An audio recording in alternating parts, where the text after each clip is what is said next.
G'day ladies and gentlemen, my name is Zach and welcome back to Printed, the place where we print, paint and play. Today I've got a few things up for us. I have got a bunch of hobby news.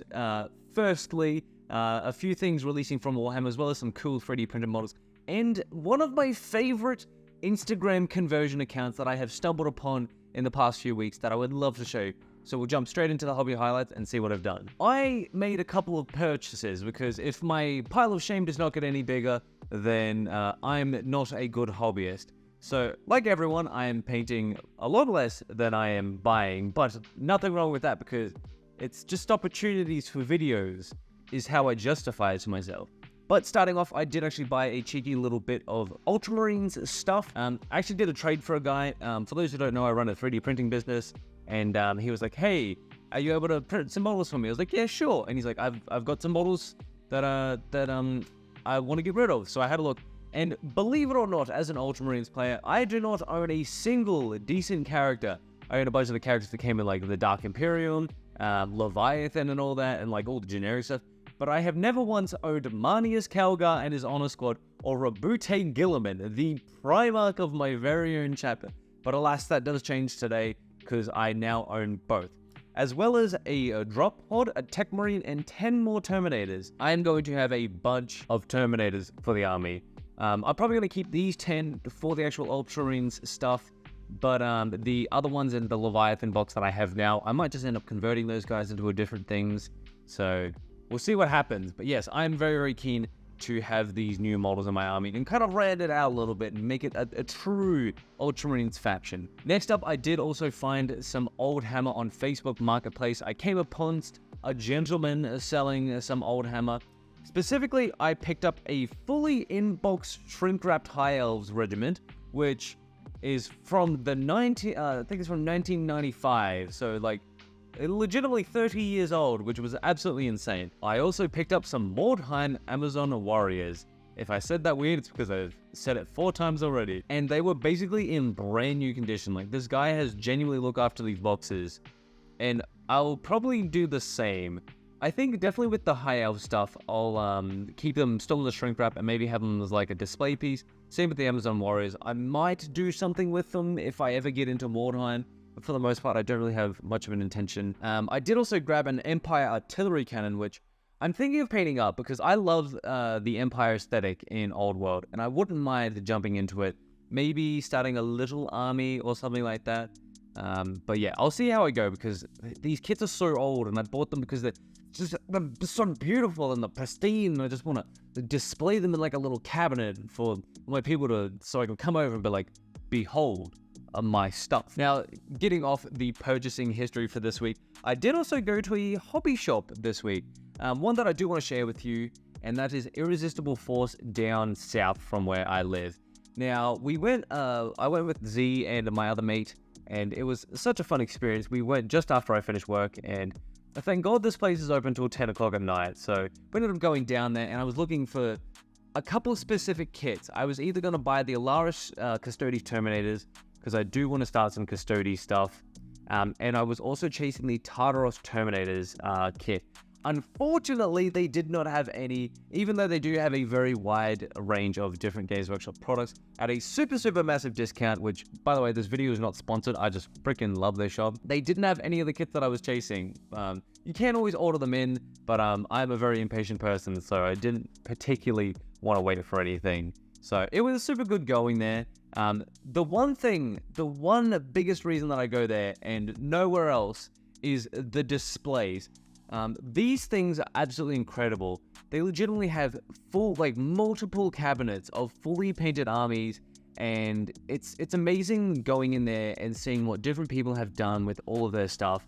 And it gives me a little bit of inspiration to try different things with my armies. Like, there was a bunch of Tyranid stuff, which I'll play right now, as well as like a Reaver Titan, a Warlord Titan. It was absolutely blows my mind every time I go in there because the quality and range of models, both on the shelf and display, is incredible. And I do believe you can play with some of them, depending on who you are, because I have a feeling they are store armies. I'm not 100% sure.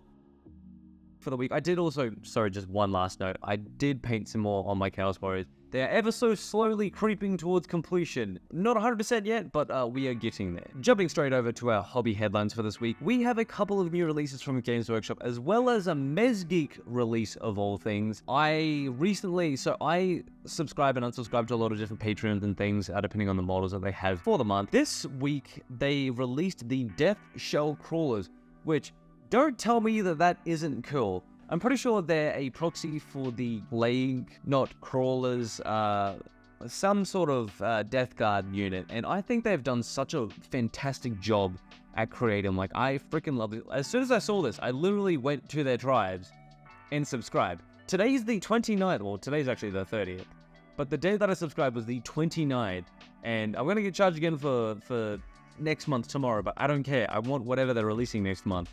I love Mezgike stuff, especially the Drench Guard, I think they're called. Yeah, like, these models are stunning, and I will be printing them off this week in the new Sunlu High Toughness resin, which I've switched over to for my business. More little news there. Absolutely love that resin. I do want to be printing them in that because it gives that little plasticky feel. Yes, absolutely love those models, and I will be printing them very, very soon. So keep your eyes out for that. Might make a video about it. I don't know. We'll see what happens. As for the Warhammer releases, we have a brand new Peosecutors, which I love. First and foremost, I'll say I'm not a fan of like the helmetless heads or like the heads that have like an actual face in them. I'm not a huge fan of that. For the most part, I love the new aesthetic. They've got like flames on them, and from what I can tell, Games Workshop are progressing the Stormcast line like down the Ruination Chamber, because every time they reincarnate, it's like a greater chance of them being corrupted or something, or like they only have so many amounts of reincarnations. And from the looks of it, they've progressed them along another stage.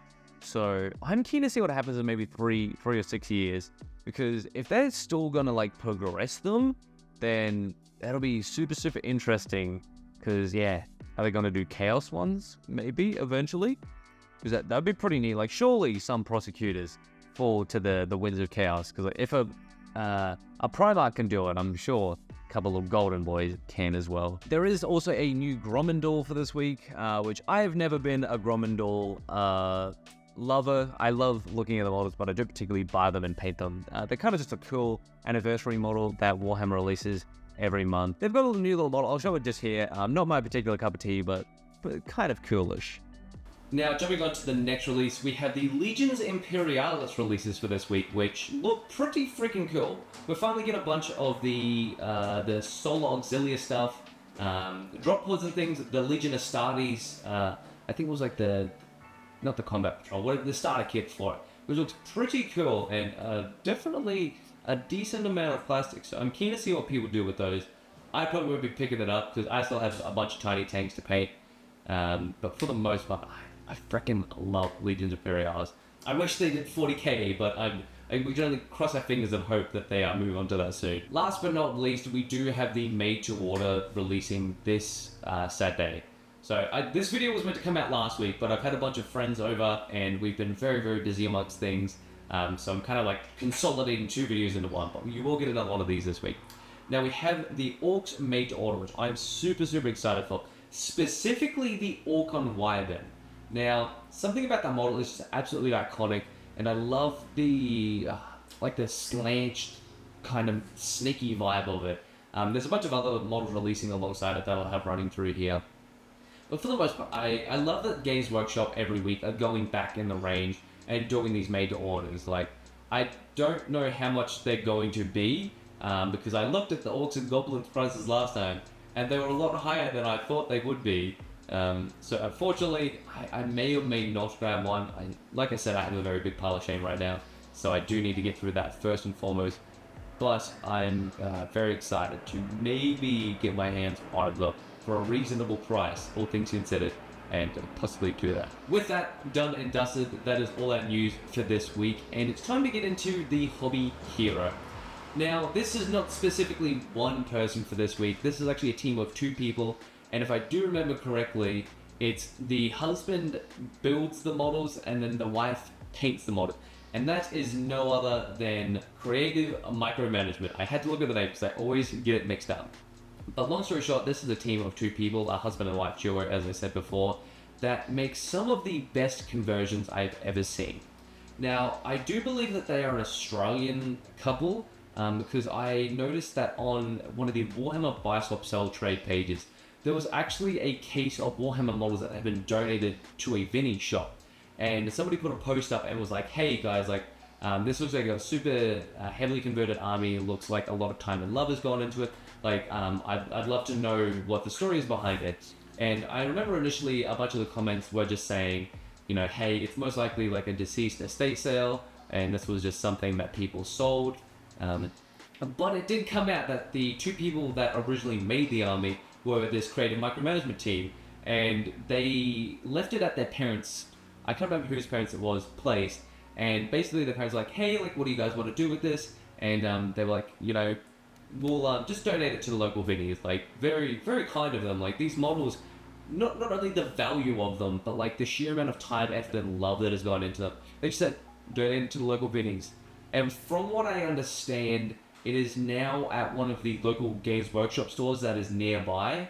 So it's super, super cool to see that. But other than that, I'm going to have a bunch of their stuff scrolling over here. And I do want to talk about the conversions that they do, because I have seen a bunch of them, and they are incredible. Like, they're doing a bit more 3D printed stuff nowadays, which is, you know, understandable. But scrolling through their account, you can get a ton of inspiration for different models. Like, I love that the way that they're doing, like, their dryads, their, a bunch of their different armies. It's always such a unique take, and a lot of it seems to be fantasy stuff, and more of, like, a grimdark aesthetic to it, which I absolutely adore, because, like, Age of Sigmar and sort of Warhammer Fantasy was always a very bright and vibrant game. And like, grimdark as a style does not look fantastic on the tabletop, as controversial as an opinion as that is. But like, in individual models in a vacuum, looking at like a display set, look fantastic. I love the little details that they put into them. And like, as you can see demonstrated here, all their work is basically incredible. And they are genuinely inspiring me to go and do bigger and better things, especially with my conversions. Like, I would kill to have another army where I just convert everything. Similar to like my Tau, they had fully converted bases that I got rid of. My Cruel Boys army was 100% fully converted. Every single model was unique, which I did end up selling, unfortunately, so I don't have any photos of that. Well, I do, but I have a bit of a time crunch for this video. But yes, I am looking for the next big conversion project. I'm thinking of doing, it'll definitely be a 40k race slash faction, but I'm not 100% sure. So if you have an idea of what you would like to see, I need some ideas to be inspired by. Believe it or not, it's Chaos Tau, like I mentioned in my last video. Dark Mechanicus, armies that aren't easy to do. The Tyranids, like Genius Shield, what's like really making them like gory and weird. Let me know your suggestions down below, because I would love to hear from you guys on what you think. And with that, ladies and gentlemen, unfortunately, that is all the time I have for this week's video. Before I leave, I do want to say a massive shout out to everyone who has supported me on my last two videos. The conversations on the female custodians video, for the most part, are pretty good. I've had to delete and block a couple of comments, unfortunately, but as always, you know, there are some bad apples in the batch. And for my 3D printing video, thank you so much for all the love and support that you have given me on that one. The watch time and views and subscribers that I've received from that are absolutely insane, and I am on the cusp, the absolute cusp of getting a YouTube partner and making this a step closer to being my full-time job. So a massive shout out to all of you beautiful people who have gone and watched that entire video.